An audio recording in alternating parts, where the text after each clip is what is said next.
If you're lucky enough to own your own home, or if your parents own their home, you could be sitting on hundreds of £1,000s of cash that you can access. Most people think that paying off their mortgage is the ultimate goal. A mortgage-free lifestyle, we don't have to worry about paying the mortgage every single month.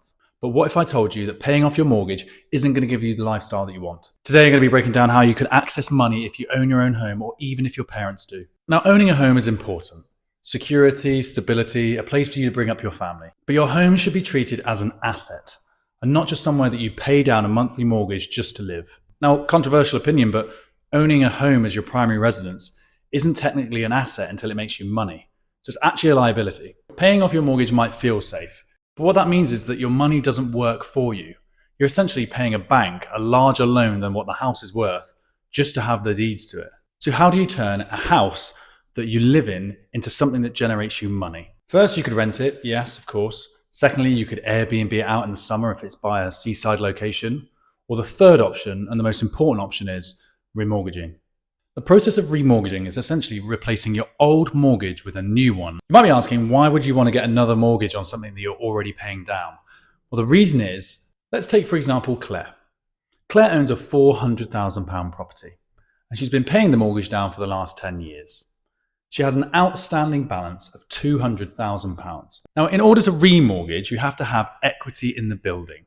What that means is you have to have a house that has money in it that isn't tied up in the mortgage. Now, most high street retailers, when looking to remortgage or get a new mortgage, they will lend up to 85% of the value of the property. So Claire could remortgage her £400,000 property up to 85%, which is £340,000. She takes that £340,000, she uses £200 to pay off the original mortgage, and she keeps £140,000. Claire now has £140,000 to use for a business, investments, lifestyle changes, or whatever she wants. Now, because this mortgage is considered debt, you don't actually have to pay any capital gains, any income tax, no tax at all. But what if you're not Claire? What if you don't own a home? Well, you can use your parents' home. Now, there are many different legal ways that families can use home ownership to create wealth. And before I carry on, seek legal advice.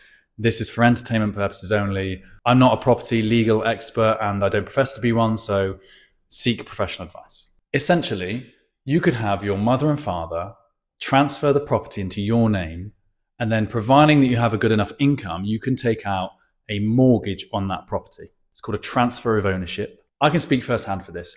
I actually used this strategy not too long ago. So my mother had a house that was worth, let's say, £500,000, mortgage free, very lucky. We then transferred the ownership into mine and my sister's name, and we took out a joint mortgage on the property worth, let's say, 60%. We split it down the middle, had half the money each, and we pay back every single month an interest-only mortgage. Now, you might be asking why I pay an interest-only. Well, with the capital appreciation of properties over the last 20 to 50 years, properties have only gone up, and I don't see that changing anytime soon. So my plan is that essentially when I come to the end of the term for the mortgage, I will do one of two things. I will remortgage again and take out more money, or I'll sell the property and pay off the original mortgage. Now, why should you consider taking money out of your property or your parents' property? You'll see all over the internet that in investing that the first £100,000 is the hardest.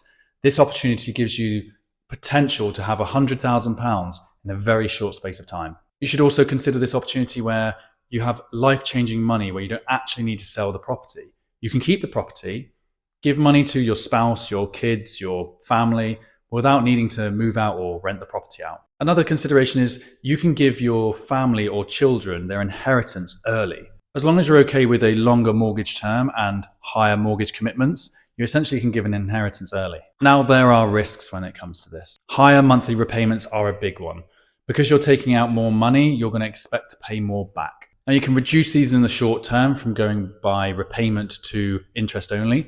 But remember, at the end of the term, the bank or the lender is going to want the lump sum, and you need an exit strategy for that.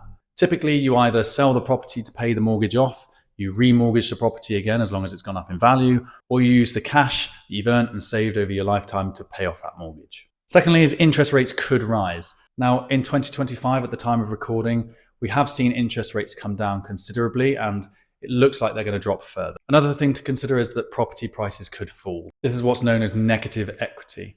If you have a property that's worth 100,000, you take out a mortgage, and then in 20 years' time, it's worth 80,000, you might not be able to sell the house to pay off your existing mortgage debt. Now, although this is fairly rare within the UK, there are pockets of areas where house prices don't rise as quickly as the national average. If this is something that you're considering, make sure that you're fully aware of the potential capital appreciation of the house over the course of the mortgage. The last thing to consider is that you are risking your property. If you miss payments, it could lead to repossession, which is the last thing that we want. You don't want to be in a position where you have to sell your parents' home because you missed on payment. So ways to protect yourself are: always have a clear plan.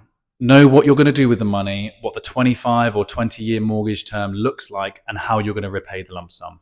Consider capital appreciation of the home, but don't rely on it. Most homes will appreciate in price far beyond what's owed in 25 years, but some homes might not. Also understand the commitment every single month. If, for example, your parents are going to transfer ownership to you and you're going to take on a mortgage, what does that look like for when they get older and don't work? Are you going to have to provide all of the mortgage? Are you going to split it with a sibling? The main one to consider is this money that you take out from your home should be treated as an investment and shouldn't be viewed as free money. Essentially, you're paying more for this money in the long term. It's just over that term, can you beat the 4.5% or 5% interest every year? Unlocking equity from your home can feel like a secret weapon. It can build wealth much faster than £500 a week into your S&P index tracker. It can provide your family with money that they never knew that they could have access to. It can provide you with the investments for the future, all while keeping the family home. Start thinking of your home as an asset and not just a roof above your head.